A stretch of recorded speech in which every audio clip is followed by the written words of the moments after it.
Hi guys, welcome back to my channel. So today I'm going to be showing you a couple of my liner prints that I've been doing over the past couple of months, and actually one or two that I've done in the past week. I was just really excited to show and educate you on these liner prints. First of all, there is rain happening outside, but it's really hot in this room, so I've had to open the window, hence why the background noise. But to be honest, the sound of rain really relaxes me, and I hope it does to you. So yeah, let's get started. Here we have a lino print, obviously, of the very first Glastonbury Festival one that I've ever done. I normally did a lot of drawing. I find it a lot easier to describe marks and atmosphere and kind of environment. How I developed from drawing to lino printing is the cost and medium. Basically, I was selling my drawings for about £15 each, roughly about this size and maybe a little bit smaller in composition. But I found like they took up a lot of time, and I wanted to make something cheaper but without compromising the value and affordability of the artwork. So I previously have done lino printing back in college, so that was about 5 years from this point of view, and I remember lino printing being one of my favourite things to do. I had some lino print that I salvaged from somebody else.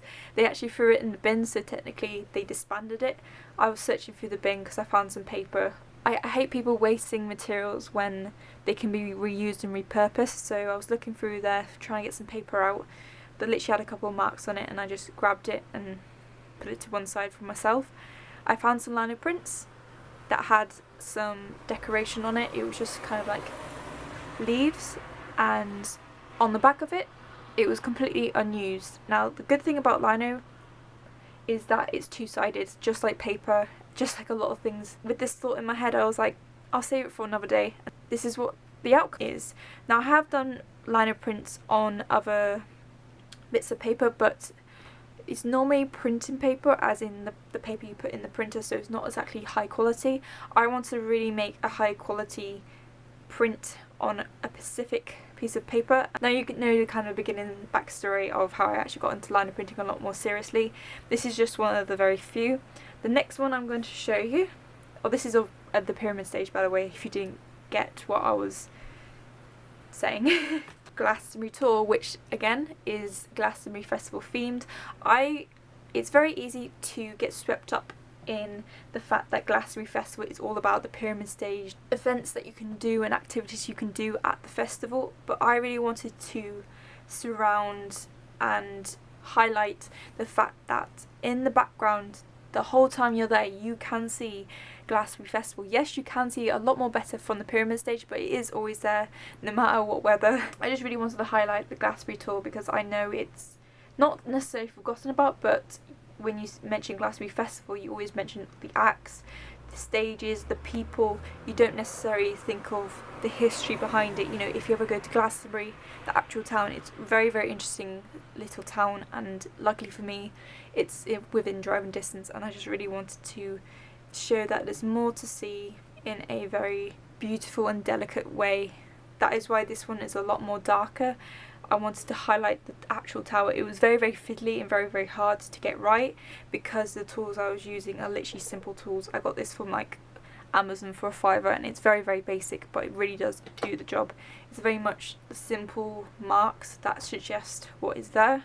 It's kind of my way of working, so that's what I really liked about this piece. It kind of brought it all together, what I wanted in terms of highlighting the tour, but also delivering a really beautiful but simplified piece. This lino print is a lot bigger compared to the other prints, the other two prints that you've just seen, and that is because I wanted to highlight the fact that the pyramid stage is pretty much a very significant part of my journey to Glastonbury Festival, because I am a worker, I work there, I do the litter picking at the pyramid stage, and seeing it from crowded to then in the early hours of the morning when we litter pick, it is very polar opposites. It's very contradiction, and it's just something that I always see. And the fact that I managed to get onto the Glastonbury stage as well because of, well, we were working in the mosh pit and people started to go up on the stage because it was the Monday.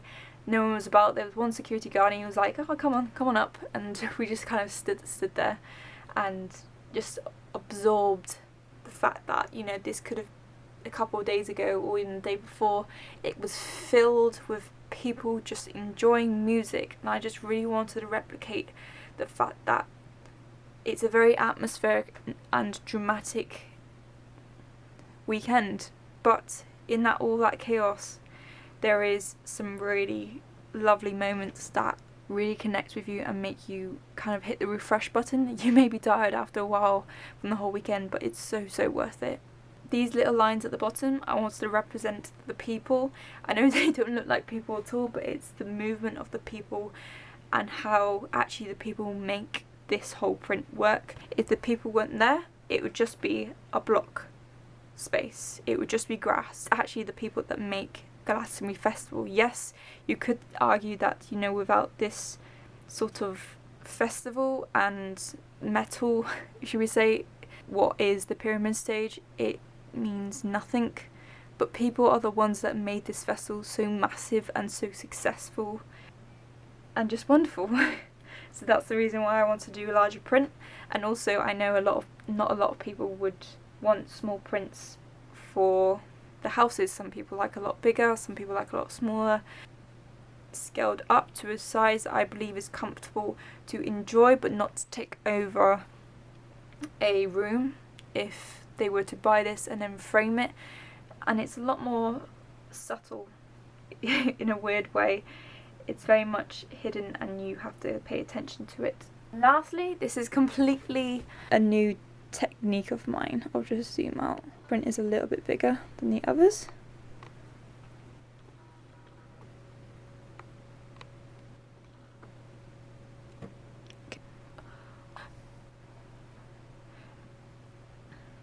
Well, if I could use it to rectify and make into a painting of my own from drawings that I've used from, you know, there's a forest that's about a 5-minute walk away from me where I normally take the dog for a walk. If I did the same technique, would it prohibit the same emotions and same kind of state of mind? And I realised actually going monochrome for a very vibrant landscape in terms of life and death, it very much grounds you in terms of what is actually important to show when it comes to drawing it or carving it out in lino print or even putting the marks onto a canvas. And so I had that thought in my mind and I was like, well, instead of going straight into a painting, which sometimes I do and it is the right choice for what the idea is, I thought to myself, maybe if I try a liner print and see what it's like, just to see if I got the composition right and whether or not it has the same effect. It does. I think it has a lot more better effect as a lino print than it would as a painting. I think the size of this is just about right. It's not too big, it's not too overpowering, but it does still hit home quite a lot. You know, it's very demanding and it seeks attention. I do have to say I did print this the opposite way around, because when you carve out, you put lines on a lino print, on a lino piece, and you draw what you want, but obviously when you're carving it out, it's going to print the other way, so you have to turn the image opposite way around. But I didn't do that, I mistakenly did it, and actually prefer this kind of version. This circle was meant to be a little bit over here, and just imagine it back to front. I prefer this version a lot more. I think it's unintentional, but something else. I don't want to read quite into it a lot, but maybe it's something for viewers to see, as it's not straightforward enough. It's been, well, firstly described by myself through drawings and then the carvings and then also the accidental scrapings, accidental carvings that I have carved out of it is very man-made, but it is a natural environment, so that's just something to think about. I went into that way too deeply, but that is my 4 prints that I've been working on.